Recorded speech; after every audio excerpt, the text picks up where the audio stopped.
place for me to rest my head. Crying in the field of which she was wed. Hide behind the furniture, meaning of life. Torn and beaten down, won't you tell me tonight? Yeah.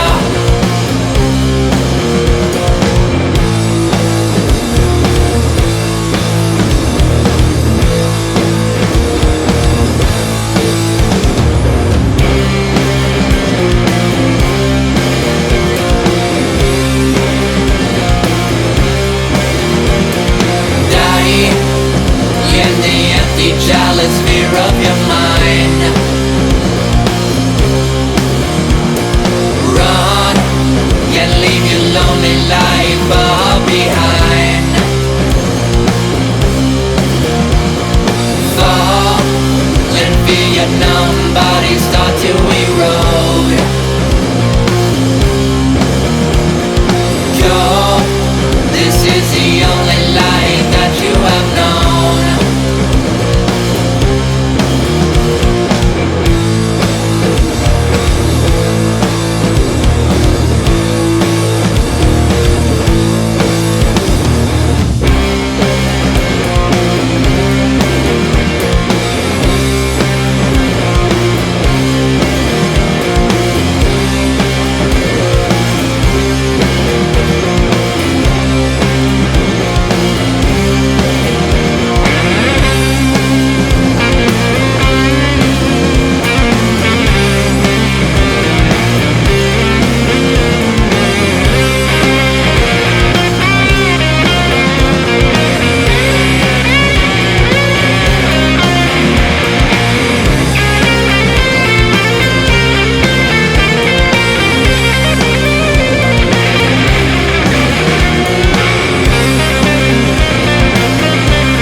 from a pitch black darkened sky,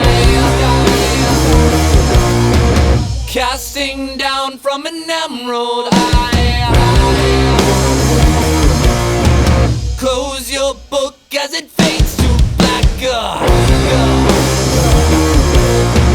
Clutch your chest in a massive heart attack.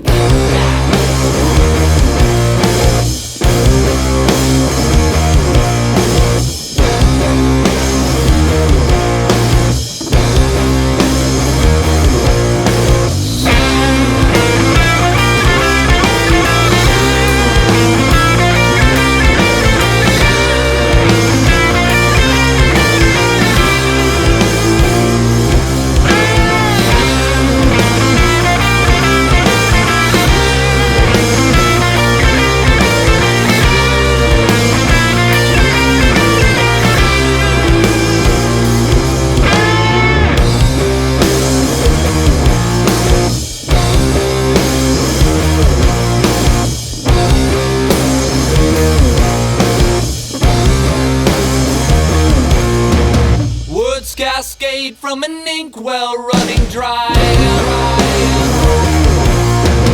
Turn your page as a timeline passes by. Break your chains or you break your back up. Take a good look, 'cause we're never gonna come back.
Wait. Yeah, that was it. Damn it, I knew it. We suck. Yeah, I did again. 1, 2, 3. See that I'm burning. I'm on fire. La-la-la-la-la. I totally missed the first note. Alright, go.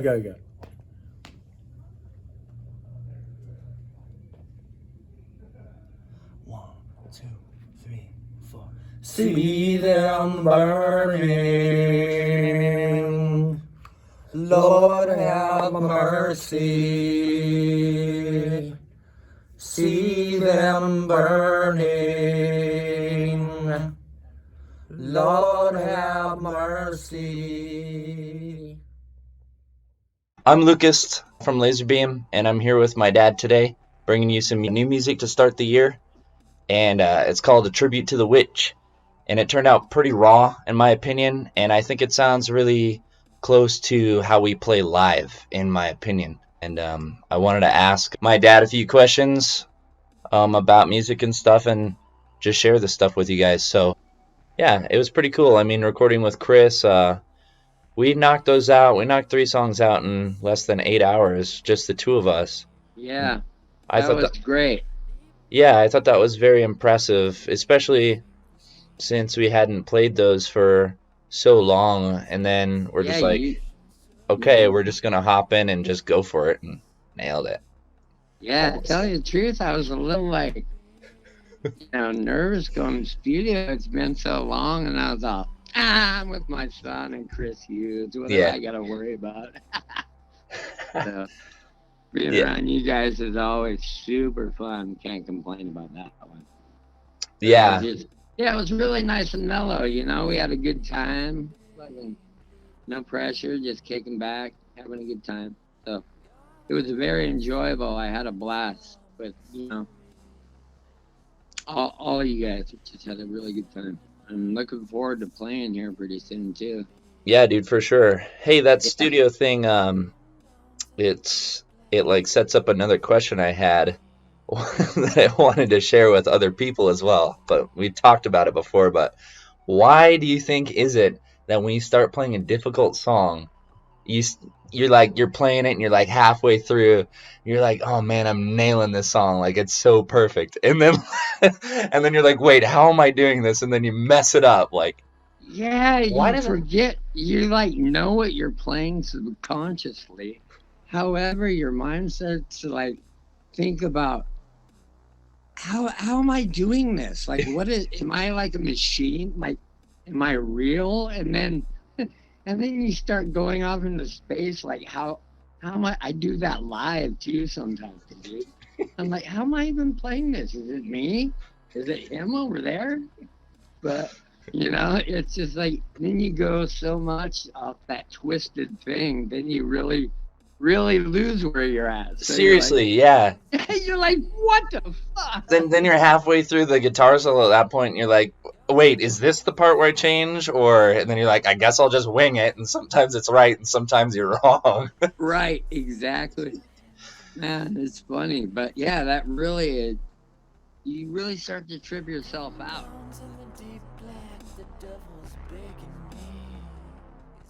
If you could choose any other instrument to be like super good at, what would you choose?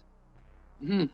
That's funny that you asked that because I've been messing around with all these new instruments that like I would never 5 or even 3 years ago thought about messing around with, but I'm like looking up harps and xylophones and all this weird stuff. But that's funny that you said that. I was like, what if I was like a kick-ass xylophone player or like just some bizarre instrument? Like, how'd that guy get good at that?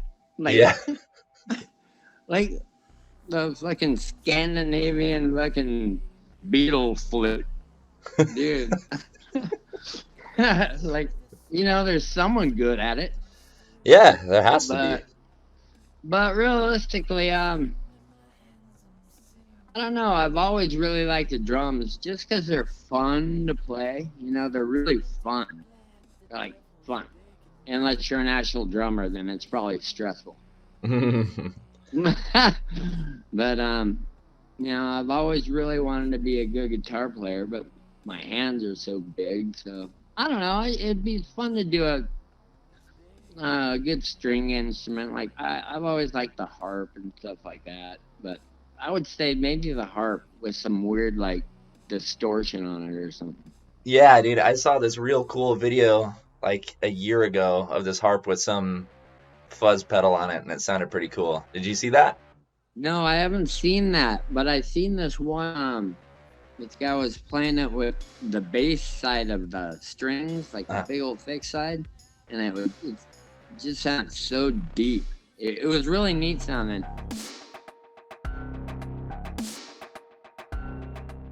What's a good secret to bass tone, Dad? What's your secret? You? No. I mean, what are you using now? Like, what's your amp of choice, dude? Well, my amp of choice would be those Suns. They're rather easy. What However, type of Sun? The Stage Master. Okay, cool. What makes them so special? I don't know. I just really like the tones of them. I got 2 of them. They're very hard to find.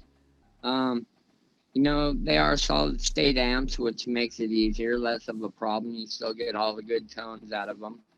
You plug those through a nice cabinet, it's awesome.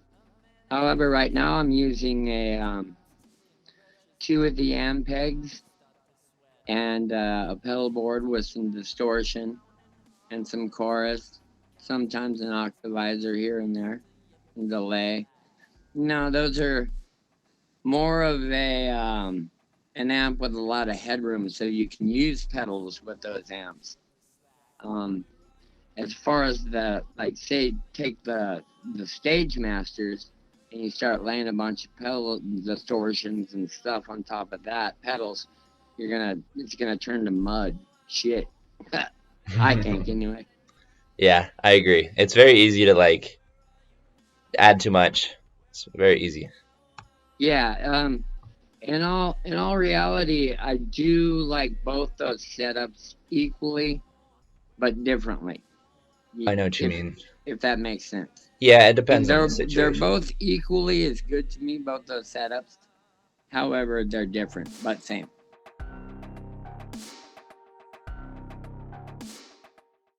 Tell me, what is the song "You're Exactly Like a Chair"? Like, what is that about? Um, it's just like I don't know. It's I don't know really. It's just like you're played out. You're done. You're exactly like a chair. You're used and worn out. You know, just done. Although that is a Lords of the New Church little poetry song. It's the little thing he does in this poem, which I kind of struggled because it just made sense of what I was writing. I mean, it's not an actual song by them. It's not called that. It's just something he says inside the song, which triggered an idea for that song, and it fed off that. So that's that story. Cool. Who has the ultimate bass tone, in your opinion? You know, that's hard to say because a lot of really good bass players use the tone that I like in certain parts of a song, or a song in in entirety. However, all around good, warm bass tone, you know, I just have to say all the late 60s, early 70s dudes, man, all that early stuff, all the classic rock. They all got that real true to sound out of the amp tone. You know, that's why I really like those Suns amps that we have.